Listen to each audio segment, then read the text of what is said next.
This week in Pure Reinvention. Being able to understand that there are some things that I can control, and that is myself and my reaction to the things happening around me.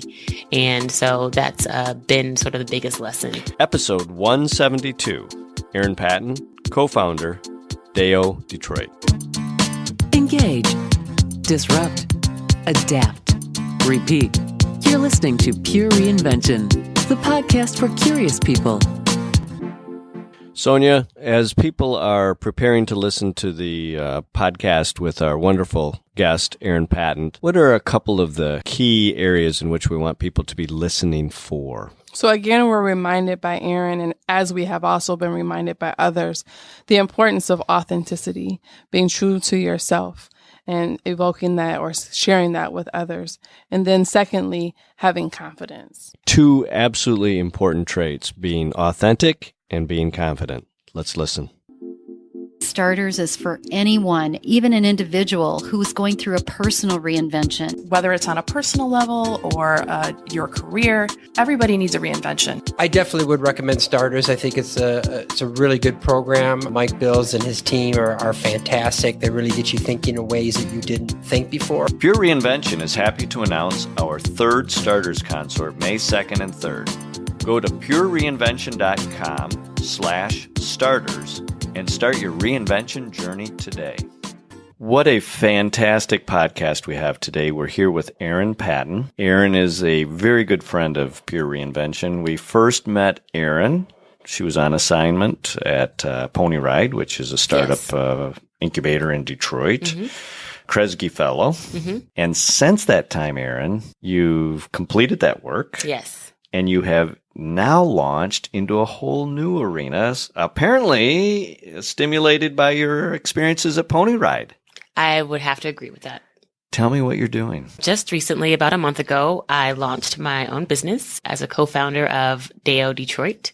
It is a unisex hair care company that specializes in creating products that are naturally inspired and also serve all ages, all genders, and all hair types. DaO Detroit. You're going to hear more about this product in the weeks and months and years to come. But let's, Erin, now go back to some of the collision points that you and I had.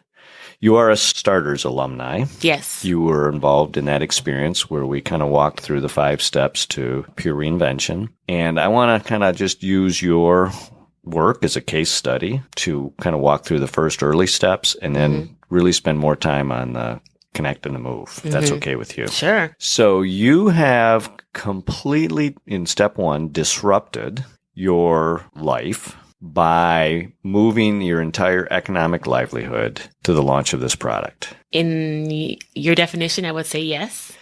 And that's a scary launch point for a lot of people. Mm-hmm. How are you doing with that disruption?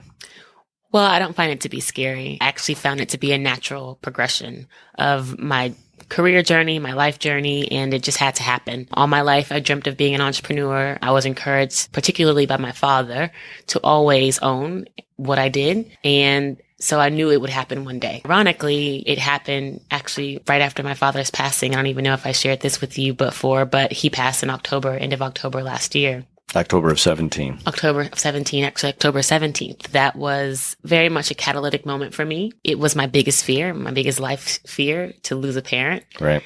And once I went through that, then there was really nothing else to fear. Isn't that amazing that once one of our greatest fears, we learn that we can survive and perhaps even thrive, having had that experience? It changes fear, doesn't it? Mm-hmm.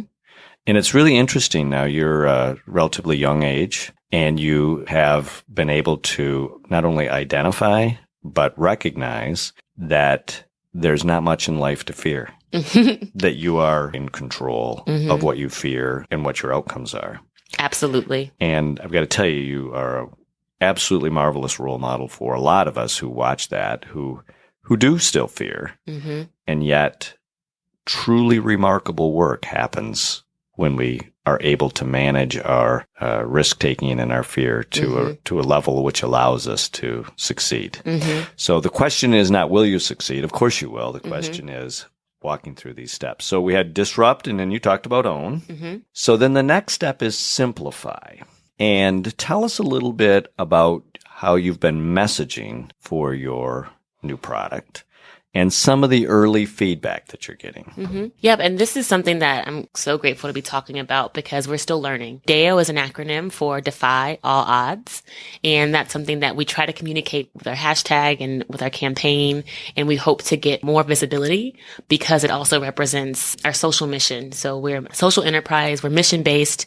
We care about helping people just as much as we care about selling product or more. I would say we care about helping people more because the product is just, for lack of better words, it's a byproduct. When you have a healthy spirit, a healthy mind, a healthy body, a healthy soul, then your hair reflects that. When you're caring for exterior, it's a reflection of your interior. And so that's so much of what we try to embody as an organization and also in our messaging is that you have to keep all these things aligned. Additionally, when we talk about how to use the products, I think that education is really important. And so we're trying to understand how to best message that simply in the age of social media, digital media, where you have only a few characters, but lots of imagery to demonstrate that. I think that's where we are strongest. So I'm a marketer, brander in my spirit. That's kind of who I am. So our social media, our imagery, our design, our models even represent something. Every post has a message, whether it's a quote from Lao Tzu, who actually founded Taoism and inspired the DAO name. One of his quotes that I love to always share is, "Nature doesn't hurry, yet everything is accomplished."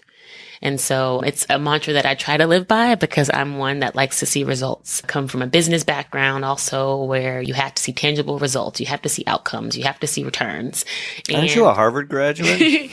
Yeah. So going to Harvard Business School kind of orients you. Threw that in there, didn't it? Yeah. It orients you in a different way that is almost contrary to what life is. And that's actually how most financial and most industries operate. And so to be able to take on these, different approaches and thinking about things in a different way is kind of how we want to communicate ourselves to the world. So as a more traditionally educated, Harvard Business School educated leader, what I also heard you just say was that there was a certain rhythm to the world and that nature was only going to unfold when it was time. That's a different paradigm. Harvard Business School, make it happen with get in harmony with nature and unroll your product when nature says it's time to unroll your product, right? And that's what's happening. And as you are experiencing your rollout, you're beginning to identify that the world is more likely to behave the way nature rolls out than the way the sterile blueprint of a strategic planning session rolls out. Exactly. And what does that mean to you as an entrepreneur? It means that I must always practice patience. And I don't know if we talked about this before, but it is something that I always struggled with all my life. Grew up an only child, was always very bright, always got everything now and what I wanted. Not to say that it made me a terrible person, but it definitely gave me false expectations. And that exacerbated, especially living in New York, going to business school. And so this season in my life, rather, losing a parent, having to deal with all the things that come with it, because there's a lot of business, legal, that are still going on. As an only child that you have to help to deal with. Yeah. Right. And I actually have an older brother who's 17 years older, but he, lives in a different state. But, it taught me to practice patience because most things that you can't control. And so I just had to kind of roll with the punches. And I think that being able to understand that there are some things that I can control, and that is myself and my reaction to the things happening around me. And so that's been sort of the biggest lesson. Is it frustrating to you that things are not unrolling as fast as you had laid them out on a piece of paper? Oh man, yes. Is it fair to say that you are beginning to listen to the environment, the nature, and begin to move more in balance with what the world is telling you versus what you want? Yeah, I had to relinquish what I wanted. You had to give up control and recognize that the world had certain behaviors that it was going to just do. And you had to figure out how to fit into that. Exactly. And that's very hard for people to recognize, but that really becomes one of the key understandings in Simplify. One, am I able to make it happen, or do I have to learn the rhythms of nature and fit this into the rhythms? One. And 2, what am I fitting in? So is it easy for the world to understand, or is it easy for nature to understand what I'm trying to fit into the waves? Has it been easy for the world to understand what your product really is? Once we get in front of them, absolutely.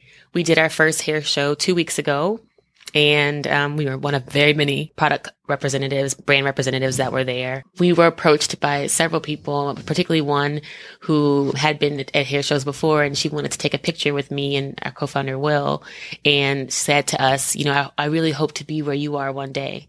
So you're inspiring. And we were in our minds, of course, we just smiled and thanked her, but we were thinking this is our first show. We haven't even really gotten started. So I think that. But you weren't afraid to get out there. You weren't afraid to get started. Mm-mm. And that apparently is very appealing to people. Mm-hmm. And I think that our message, our branding, our image, our packaging resonates with folks. Even the name Defy All Odds, people just are whenever we say that to people. And so I think also having an opportunity, I taught a workshop at the hair show, and it was my first time teaching hair workshop. And it was interesting because I kind of watched the woman before me a little bit. And, I saw some tricks of the trade because I'm not a stylist, but, I have a product and a brand. I know how to sell. And so I kind of just went up there, told my story, also, taught about the mindfulness, taking care of the body and all the things that I have gone through in my life to get to where I am, and then did a product demonstration. And one of the first people that raised their hand, surprisingly, in a room, majority women, was a teenage boy. Maybe he was around 17, 18, and he was just so eager to try a product, do something different, and, gave me his money right on the spot while his mother was there. So that was really cool. So the 4th step in the pure reinvention process, which is connect, is now what you are talking about. Mm-hmm. And you're starting to aggressively connect to the universe externally. Mm-hmm. You're starting to get away from the laboratory, right, where you created the product. Right. And you're starting to move into the marketplace Mm-hmm. where you're actually able to connect to potential buyers, to others who will appreciate your message and begin to embrace this new community that you are building. Mm-hmm. But you are the community leader, Mm-hmm. right? You are the individual that people are going to be attracted to first, that then will give you the opportunity to talk about your product. Right, right. So you become the great teacher. The way in which people learn about your product is because they first trust you as the teacher. Mm-hmm. I'm not sure that we always think about our role in leading as being a teacher, but you just got done describing for me, you were teaching, Mm-hmm. and you had this individual respond and give you money to buy your product. Mm-hmm. Now, I'm not sure what else you're expecting in the world, but I think as an entrepreneur, you're expecting to tell your story, Mm-hmm. have somebody pick up your product and give you money. Mm-hmm. And that became a defining moment for you in recognizing your role in connecting your product to the marketplace Mm-hmm. is you. Mm-hmm. And your role as a teacher and your role as a I love that. conduit in people learning about how to use your product because you have taught them how. I love that. I'm not sure you've thought about that. I love that. And we want to always minimize what our role is. Right. But who else in this world, Erin, has the passion to tell this story other than you? This was my path to tell my story. And I actually, in our campaign video, tell my story because it didn't start with this product. It actually started 10 years ago. And it's funny how the universe works in that way. But it was my first full-time job after I moved to New York City. I had just decided to wear my curly natural hair. I grew up in Texas and also most cities in the US or even around the world where girls really aspire to have long flowy hair. And that's what I had. And up until I kind of had a traumatic event and had to cut it all off. And so, went to work with my hair short, curly, afro, and, was working there for a few months. It was okay, but ended up getting invited to a really nice event. And I decided to straighten my hair because to me that was sophisticated, glamorous, beautiful. And I actually got comments from colleagues at work saying those same things to me. For straight hair. for straight hair. Interesting. And when I went back maybe a week or two later, after I washed it and was back curly, I got called into a manager's meeting. And he said, Erin, the way you wore your hair last week, you should be wearing it like this to work, because the way your hair is now, it violates our company policy and it's inappropriate for our work environment. And that's interesting. Yeah. And at that moment, I tried to explain to him, I was like, I'm an African-American woman. This is how my hair grows out of my head. And it's, at the time it was very short. So in a ponytail, it looked pretty bad. But he was just like, you can speak to our HR. This is coming from top management, not just from me. I went home that night and was devastated. Actually, I called my parents. I called like a couple mentors, and everyone said the same thing. They're like, Erin, you better pull your hair back and you need to go to work. Because I think that people, particularly your generations before, had endured so much more, that to have a job, a good paying job, was definitely more important than their ego, or their pride around who their identity was.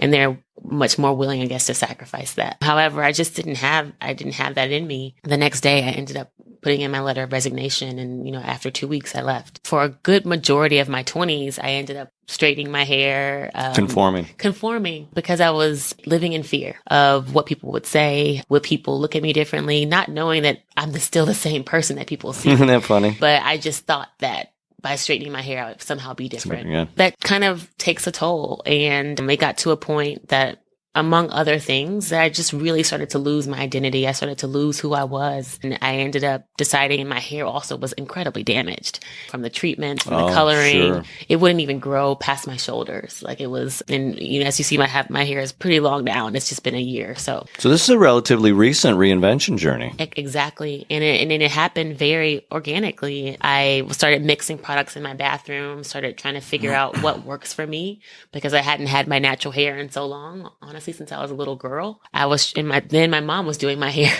So I had to kind of rediscover myself, and that manifests in so many different ways, like beyond the hair. But, when you're talking about this teaching, I'm pretty sure they're like, I just want the confidence to wear the hair like you.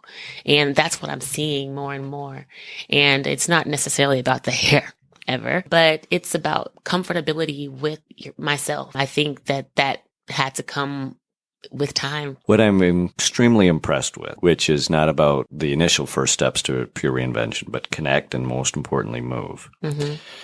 Your ability to connect to your marketplace is entirely dependent on your ability to tell the story. And you are remarkable in your ability to engage in potential customers. Can you imagine if I tried to do that? I couldn't pull it off. Mm-hmm. I could use all the same words. Mm-hmm. I could try to have the same passion. You are in a very unique space in that your journey, your understanding at the core of why, it resonates mm-hmm. with a huge percent of people who lack the confidence mm-hmm. to try a product that you've pioneered, and the results are on top of your head. If you can do it and achieve these kind of results, so can they. For you and for many entrepreneurs, the ability to connect is entirely dependent on your ability to make your story believable and to get it out there in a robust enough way mm-hmm. that people will discover it. It isn't to redefine hair, right? We all have it. It's to collide your story with how they struggle to figure out what to do with their hair. And you figured it out. And you have a solution for them. Why is your product so much better than what's out on the market now? For those exact reasons, like we're just thoughtful about people's usage. We're thoughtful about ingredients that we use. Each of our products has a balance of essential oils and plant-based ingredients. We believe part of the healing of the hair, of the mind, of the body, because aromatherapy is also real. Like the scents you smell bring you peace or calm or relaxation or balance. So that's all part of our product line.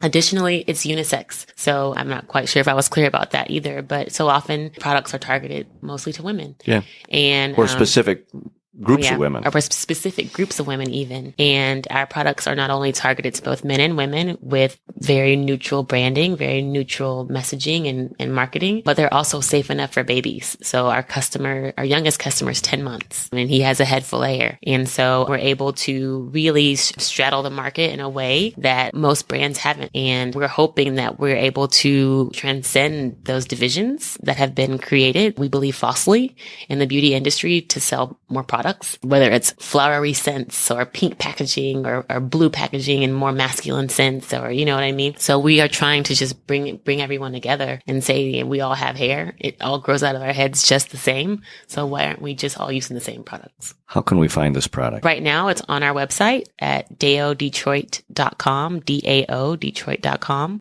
How does someone find out more about your story and how to get your involvement with the product? I would say they can reach out to me directly. I'm very accessible. I'm happy to chat and meet with anyone, and they can email me at Erin, ERIN, at DaO Detroit, DAO Detroit.com. This will be someone you'll hear more about in the future. Remember this conversation. Thank you, Erin. Thank you. It's been a pleasure. A lot of what's really important with key leaders is they've learned to be very authentic and understand who they really are. Yeah, what struck me as impressive with Erin is that she realized that she had been building towards this next leap of becoming an entrepreneur. Her end goal was always to be an entrepreneur. And to her benefit, she's doing it now in her 30s or something of that sort. But she realized that she had already gained the skills and assets to get her this far. And she's going to use those to help her pivot and leap forward. So really, you just mentioned it, and I find this very intriguing to understand how you're viewing this. You're talking about Erin had learned how to build off of her strengths, and to use her current strengths as the springboard to building the next level set of strengths that she needed to have in the next phase. How is it that we have to use our own strengths? We have to recognize them and play off of those. Well, one of the 5 fundamentals of pure reinvention is ownership. And so being able to have control over things that we can do good just adds more value to the table. Yes, we can reach out to other external resources, but to know what we have to contribute to the next big step means a whole lot. So you used the word control. Is it important in this stage of reinvention readiness and going to the next level that we have some sense that we are indeed controlling this journey and that we are indeed on a planned adventure, so to speak? So although maybe the end goal has been identified, but yet the journey or pathway to get there, it may become clear and vague at times. That's where I believe the control comes into play, to be able to say, this is what I know I want to reach. These are some of the ways that I'm going to do it. And I have confidence in knowing that I will get there. So controlling your emotions and energies. Well, that's what I think, by being able to control those emotions and control that understanding of your outcomes actually gives you then the confidence. Right. And confidence is one of those words that we would say in our next week's podcast, going to talk about the 4 pillars of being reinvention ready. Confidence is really one of that key outcomes we're looking for. It definitely is. And again, she reflected back on all of the assets, all of the skills that she had already embraced through her academia, through her work experience. She knew that she had enough to at least get her started in her entrepreneurial endeavor. And we're going to wrap all that up next week with our 4 pillars to being reinvention ready. So you want to make sure you're tuned in for that. In the meantime, if you're ready to make a change, make it a change that lasts. Make it pure reinvention. Yay, Sonia. Thanks for listening to this episode of Pure Reinvention. Keep the conversation going and get alerts when new podcasts are up by following us on Twitter at Pure Reinvention or sign up for our mailing list at purereinvention.com.